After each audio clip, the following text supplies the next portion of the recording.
அனைவருக்கும் வணக்கம். நான் உங்கள் 5ஆம் தலைமுறை ஜோதிடர் ராம்குமார் ராஜேந்திரன். நம்ம இன்னைக்கு பார்க்க போகிற தலைப்பு கடக ராசி அன்பர்களுக்கு இந்த நவம்பர் மாதத்தினுடைய பலன்களை பற்றி தான் இந்த காணொலியில் பார்க்க போகிறோங்க.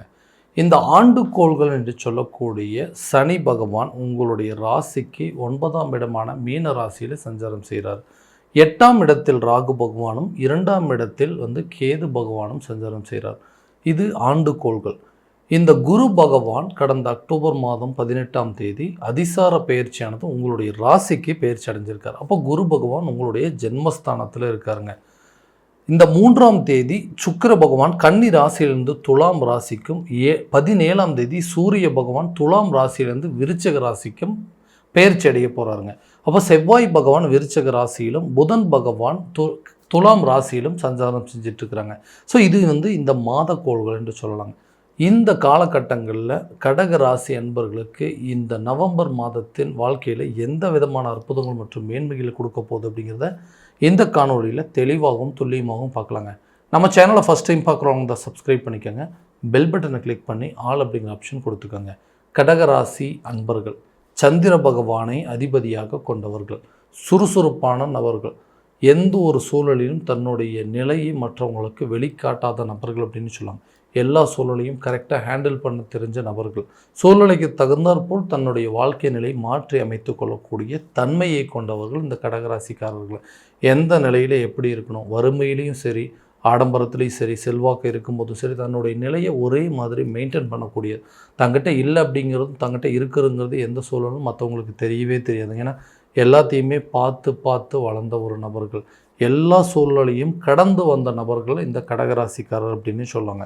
ஸோ குரு பகவான் உங்களுடைய ஜென்மஸ்தானத்தில் சஞ்சாரம் செய்யும்போது குருவுடைய பார்வையானது 5, 7 மற்றும் 9 ஆகிய 3 இடங்களுக்கு குரு பகவானுடைய பார்வை இருக்குங்க.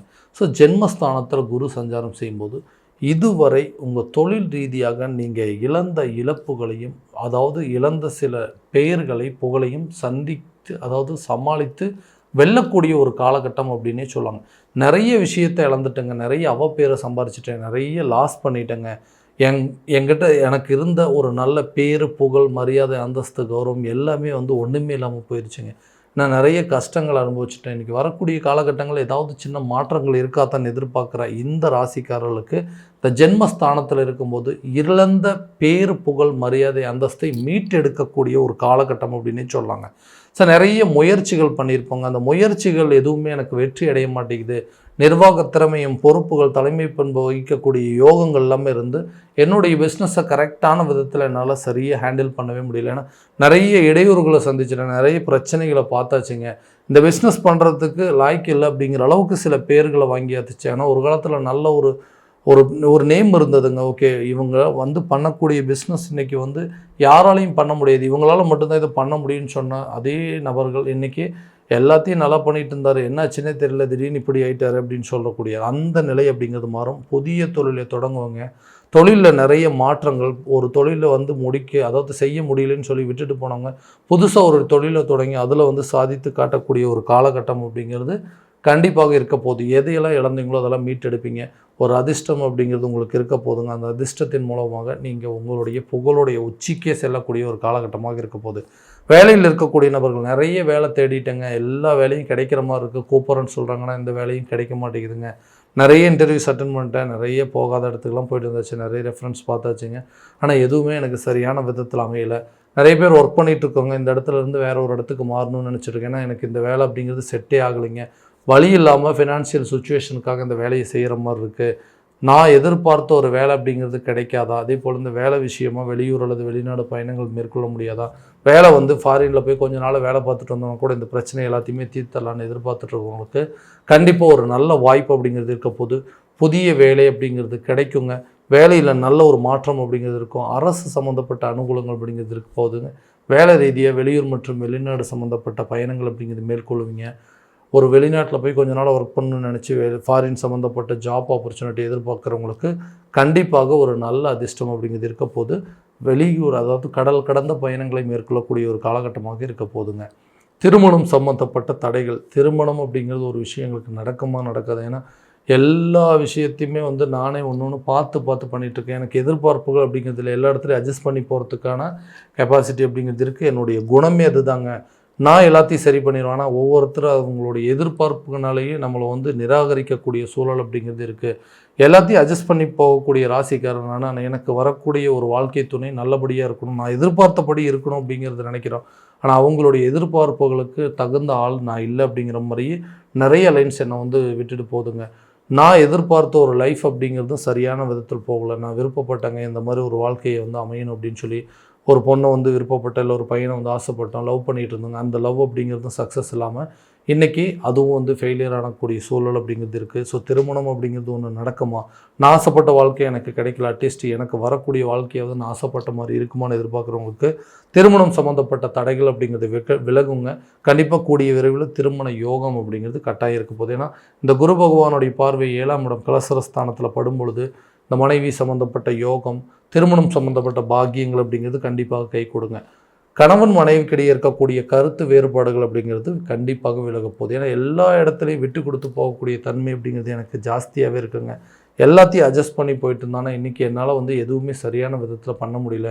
எதுக்காக சண்டை போடுறோம்னே தெரியலைங்க. நான் ஒரு விஷயத்த சொல்லி எல்லாத்தையும் விட்டு கொடுத்து போயிட்டே இருந்தாலுமே மேலும் மேலும் பிரச்சனைகள் இருக்குது. 2 பேருமே சரியாக பேசிக்கிறது கூட இல்லை. கணவன் மனைவிக்குள்ள ஒரு நல்ல அண்டர்ஸ்டாண்டிங்கே இல்லாமல் இருக்குது. எதுக்கு எடுத்தாலும் ஏதாவது ஒரு காரணத்தை வச்சு சண்டை போடுற மாதிரி இருக்குங்க. இதனால் திருமண வாழ்க்கை ஏண்டா உள்ள என்ட்ரி ஆனோம் அப்படிங்கிற அளவுக்கு சில பிரச்சனை வந்துச்சு. இந்த பிரச்சனைகள் அப்படிங்கிறது எப்போ தான் தீருங்க? மறுபடியும் பழையபடி நாங்கள் ஒன்று சேர்ந்து வாழ முடியாதா? நிறைய பேர் டிவோர்ஸ் வரைக்கும் போய் அப்ளை பண்ணிட்டோம். இந்த குடும்ப வாழ்க்கை எங்களுக்கு வந்து சரியான விதத்தில் செட் ஆகலை, அட்லீஸ்ட் நான் நினச்ச மாதிரி ஒரு எதிர்பார்ப்பான வாழ்க்கைகள் அமையாது அப்படின்னு யோசிக்கிறவங்களுக்கு கண்டிப்பாக இந்த கணவன் மனைவிக்கிடையே இருக்கக்கூடிய பிரச்சனைகள் அப்படிங்கிறது தீருங்க. காதலர்கள் மத்தியில் இருக்கக்கூடிய பாதிப்புகள் அப்படிங்கிறது கண்டிப்பாக கொஞ்சம் கொஞ்சமாக குறையும். ஒரு லைஃப்பை விட்டுட்டு வெளியே போனவங்களுக்கு அடுத்த ஒரு வாழ்க்கையை எதிர்பார்த்துட்டு இருக்கிறவங்களுக்கு கண்டிப்பாக கூடிய விரைவில் அதுக்கு உண்டான ஒரு நல்ல தகவல்கள் அப்படிங்கிறது உங்களுக்கு கூடிய விரைவில் வந்து சேருங்க. இந்த 9ஆம் பாவகத்தில், அதாவது சனி பகவான் சஞ்சாரம் செய்கிறார். அதே நேரத்தில் இந்த 9ஆம் பாவகத்தில் குருவுடைய பார்வைப்படுறதுனால நீண்ட நாள் ஆசைகள் அப்படிங்கிறது நிறைவேறுங்க. வீடு கட்டுவதற்கான யோகமோ அல்லது நிலம் வாங்குவதற்கான யோகம், வீட்டுக்கு தேவையான சில பொருட்களை வாங்கி மகிழக்கூடிய ஒரு காலகட்டமாக இருக்க போதுங்க. இது நிறைய நாள் எதிர்பார்த்துட்டு இருப்பீங்க, இந்த பொருள் வாங்கணும் அப்படிங்கிறது, இல்லை இந்த ஒரு வண்டி வாகனம் வாங்கணும், ஒரு வீடு கட்டணும், வீட்டுக்கு தேவையான சில பொருட்களை வாங்கணும் எதிர்பார்த்துட்டு இருப்பீங்க. அந்த எதிர்பார்ப்புகள் நிறைவேறக்கூடிய ஒரு தருணமாக இருக்க போதுங்க. குழந்தை பாக்கியம் சம்மந்தப்பட்ட பிரச்சனைகள் அப்படிங்கிறது கட்டாயமாக விலக போகுது. ஏன்னா 5ஆம் பாவகத்தில் குருவுடைய பார்வைப்படுறது, அதே நேரத்தில் இந்த செவ்வாய் பகவான் 5ஆம் இடத்துல உச்சத்தில் இருக்கும்போதுங்க குழந்தை சம்மந்தப்பட்ட அனுகூலங்கள் அப்படிங்கிறது நிச்சயமாக இருக்க போது. அதுக்குண்டான சில யோகங்கள் அப்படிங்கிறது உருவாகுங்க. குடும்பத்தில் இது வரைக்கும் இதனால் வந்த பிரச்சனைகள் அப்படிங்கிறதை சமாளிக்கக்கூடிய காலகட்டங்கள், இதனால தான் இவ்வளோ பிரச்சனை நடந்துட்டு இருந்ததுன்னா அந்த பிரச்சனையை தீரக்கூடிய ஒரு தருணமாக இருக்க போது.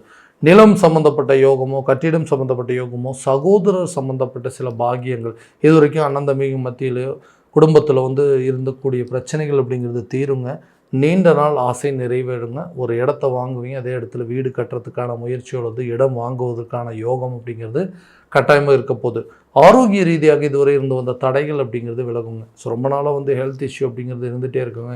இதை கரெக்டான நேரத்தில் ஒரு சர்ஜரி பண்ண அந்த பிரச்சனை தீந்துடும் அப்படிங்கிற அளவுக்கு சில சஜஷன் கிடைச்சிருக்கும்.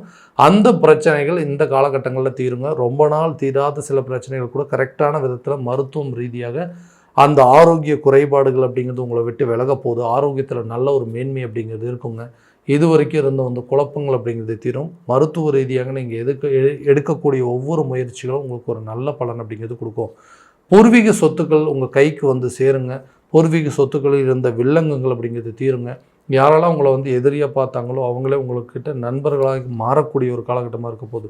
உறவுகள் எல்லாம் வந்து பகையாக இருந்தது, நிறைய பிரச்சனைகள், இந்த சொத்து பத்துக்குனால நிறைய வம்பு வழக்கு பிரச்சனை, கோர்ட்டு கேஸ் பிரச்சனையெல்லாம் பார்த்துட்டோம். அந்த பாதிப்புகள் அப்படிங்கிறது உங்களை விட்டு விலக போகுதுங்க. அந்த சொத்துக்கள் உங்கள் கைக்கு வந்து சேரும். இதனால் இந்த சொத்து ரீதியாக இதுவரை இருந்த மன சங்கடங்கள் அகலுங்க. உங்களை வந்து யாரெல்லாம் எதிரியை நினச்சாலோ அவங்களே உங்களை வந்து நண்பர்களாக வந்து சேரக்கூடிய ஒரு காலகட்டமாக இருக்க போகுது. கல்வியில் இதுவரை இருந்து வந்த மந்த நிலைகள் அப்படிங்கிறதாகலும், கல்வி ரீதியாக நிறைய குழப்பங்கள் இருக்கும், ஞாபக மறதிகள் அப்படின்றது இருக்கும். அந்த குழப்பங்களும் ஞாபக மறதி அப்படிங்கிறது குறையுங்க. கல்வியில் நல்ல ஒரு வளர்ச்சி இருக்க போது. நினச்சபடி ஆசைப்பட்ட ஒரு படிப்பு படிப்பதற்கான ஒரு சூழல் அப்படிங்கிறது கட்டாயமாக இந்த காலகட்டங்களில் நடக்கக்கூடிய ஒரு தருணமாக இருக்க போதுங்க. ஆரோக்கிய ரீதியாகவும் இந்த எதிரிகள் மூலமாக இருந்து வந்த தொல்லைகள் அப்படிங்கிறது உங்களை விட்டு விலக போதுங்க. ஸோ இது வரைக்கும் நம்ம பார்த்தது எல்லாமே வந்து கோச்சார ரீதியான பலன்கள் மட்டும்தாங்க. இந்த பலன்கள் அனைத்து உங்களுக்கு நடக்குமானா உங்களுடைய சுய ஜாதகத்தை முழுமையாக தெரிஞ்சுக்கிட்டு அதற்குண்டானபடி சில வழிகள் அப்படிங்கிறத ஏற்படுத்திக்கிட்டிங்கன்னா கண்டிப்பாக உங்களுடைய வாழ்க்கையில் எல்லா விதமான வெற்றிகள் அப்படிங்கிறது உங்களுக்கு கிடைக்குங்க. உங்களுடைய ஜாதகத்தை எங்கிட்ட பார்க்கணும்னு விருப்பப்பட்டீங்கன்னா கீழே தெரிய நம்பருக்கு கான்டாக்ட் பண்ணி அப்பாயின்மெண்ட் ஃபிக்ஸ் பண்ணிக்கோங்க. அப்படி இல்லையா உங்களோட ஜாதகத்தை வாட்ஸ்அப் மூலமாக அனுப்பிச்சி வச்சிங்க அப்படின்னா தெளிவான முறையில் கணிச்சு துல்லியமான பலன்கள் அப்படிங்கிறது உங்களுக்கு தெரியப்படுத்தப்படுங்க. மீண்டும் அடுத்த காணொலியில் உங்களை சந்திக்கும் வரை உங்களிடமிருந்து விடைபெறுவது உங்கள் ராம்குமார் ராஜேந்திரன். நன்றி.